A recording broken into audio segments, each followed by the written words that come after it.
Jadi mungkin tiba-tiba beberapa waktu kemudian di tahun 2026 OTT lah Blu-ray ini di mana, daerah mana?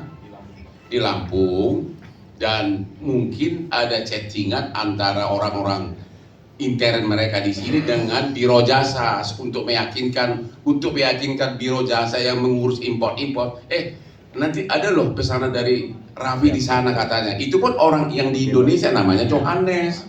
Itulah yang bikin heboh. Dia ngomong karena chattingnya dia mungkin dibongkar sama penyidik.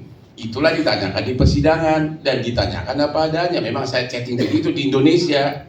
Tapi dia kenal Raffi juga enggak, hubungan juga enggak. Nah, dia hanya bilang bahwa kemungkinan ada pesanan Raffi di situ. Itu pun di Indonesia tidak ada. Ya. Habis itu kapan dicabut lagi? Nggak ada. Jadi intinya, pertama dia tidak pernah pesan. Ini hanya basa-basi selebriti ketemu fansnya. Lu itu masih kalah sama gua. Gimana maksudnya? Saya sudah berkali-kali saya lagi belanja di Orchard Road, tiba-tiba ada konglomerat, aku nggak dikasih iPhone, langsung Rolex 2 miliar ada pernah, sampai 4 Rolex saya. Wah. Ya, itulah hebatnya kalau selebriti gitu loh. Kalau sekalian saya kan banyak pernah sekali di Sambelise di Paris juga begitu, tapi saya nggak pernah minta. Nanti bawa aja ke Jakarta. Karena apa? Tax refund-nya kan pakai kredit card dia kan. Ya, nanti aja dikirim di Jakarta. Itu saya udah 4 Rolex saya dikasih rekan klien konglo begitu lagi ketemu. Yang ngurus juga dia, yang bawa ke Indonesia juga dia, terus tanggung jawab saya apa? Itu contohnya. Ini lebih jelas lagi.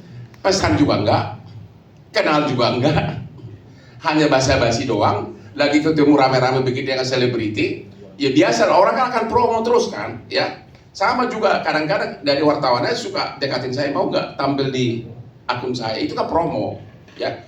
Jadi sekali lagi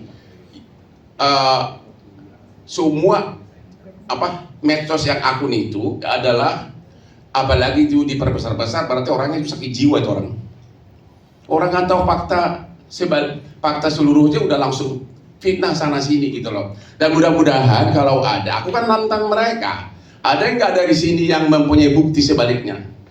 Ada nggak? Ayo dong, keluar dong. Ya, karena kemarin Pak Hotman juga bilang sama saya, Raffi, kamu bersedia nggak keluar dulu? Silahkan bang, saya sama sekali nggak ada pemesanan, nggak ada apa-apa. Kalau ada yang memang mau hadir, mau bilang saya bohong, ada buktinya, kami tunggu. Saya bilang. Ini nggak ada.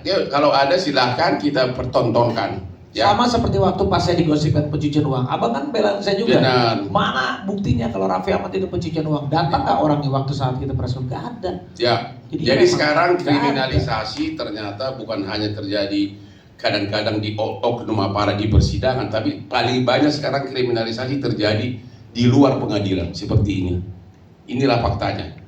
Jadi sekali lagi kesimpulannya adalah, satu, Raffi tidak pernah berkunjung ke Blu-ray. Kedua, bukan nggak pernah berkunjung, di depan foto. Itu bukan berkunjung namanya. Ya kan, tidak pernah berkunjung. Kedua, Raffi berkunjung ke Awang Kitchen. Ya. Datanglah pegawainya Blu-ray, minta foto bersama dan ditarik kamu ke depan tokonya. Iya. Ya kan? Nah, itu kan bukan berkunjung namanya. Iya. Karena kebetulan Awang Kitchen sama Blu-ray bersebelahan. Disitulah sebagaimana itu lain aja selebriti kayak kami nih ditawarin, mau nggak handphone saya kirim? Ya namanya kan, ya bagi kita berdua itu handphone segitu apa sih? Itu mah ya nggak mengatakan sombong kita kaya, memang bagi kalian aja handphone 17 juga itu tidak termasuk terlalu mahal, apalagi bagi kami. Tapi kok itu jadi isu nasional? Coba bayangin sakitnya negeri ini, apa yang terjadi di negeri ini, sakit jiwa kali ya banyakan orangnya. Dia hanya basa-basi, mau nggak saya kirim? Hanya kan, mau nggak saya kirimin handphone? Karena di Indonesia belum ada iPhone 17. Ya, dia kan namanya Raffi kan, dia ini kan kayak penari apa? Karena jawabannya begitu, nggak pernah jawab tegas. Sejak itu nggak ada komunikasi apapun, tidak ada pertanyaan dari Raffi, mana handphone gua, nggak ada. Tiba-tiba Februari OTT Blu-ray di Lampung dan mulailah diperiksa semua. Ya mungkin ada chat dari pegawai di Indonesia mengatakan bakal ada pesanan dari Raffi, dia juga nggak tahu. Itulah yang terbuat di persidangan langsung heboh. Tapi dia pun sudah cabut, itu namanya Johannes. Jadi sekali lagi ternyata orang yang selama ini besar-besaran mendiskreditkan Raffi soal ini, hari ini tidak berani datang untuk konfrontasi dengan kita, berarti kamu-kamu yang telah memfitnah Raffi tanpa tahu faktanya, kau adalah pengecut bajingan. Ya serius, di medsos itu banyak banget, ya seolah-olah kau bagian dari Blu-ray, seolah-olah kau bagian dari tangkap tangan menyogok bea cukai, ya, tapi ternyata hari ini gak ada yang datang. Sekali lagi, bagi yang buat medsos yang mengkaitkan Raffi Ahmad sebagai bagian dari Blu-ray, menyogok bea cukai tapi tidak berani datang, berarti kamu adalah bajingan pengecut yang sakit jiwa. Itu aja kira-kira. Tapi juga Bang, saya ingin menambahkan sedikit. Jadi ini juga menjadi concern kami, bahwa sekarang ini kita bisa diadu domba karena berita hoax. Ya. Kita juga bisa diadu domba dengan satu buah berita yang seperti ini, apalagi sekarang kan sudah ada AI, sudah ada ini. Jadi saya juga sangat-sangat konsentrasi kepada generasi muda. Mudah-mudahan generasi muda kita juga bisa melawan ini. Jadi kita ini perang ini, kalau dulu pakai bambu runcing lah, tapi kan kali ini enggak. AI, cybercrime, yang namanya berita hoax menggunakan media sosial, buzzer, ini harus kita perangi.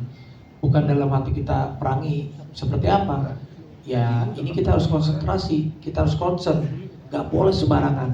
Ada buzzer menyerang, ini menyerang. Mungkin saya juga minta tolong sama Bang Hotman sebagai pengacara kondang, sahabat Bapak Presiden kita pula juga.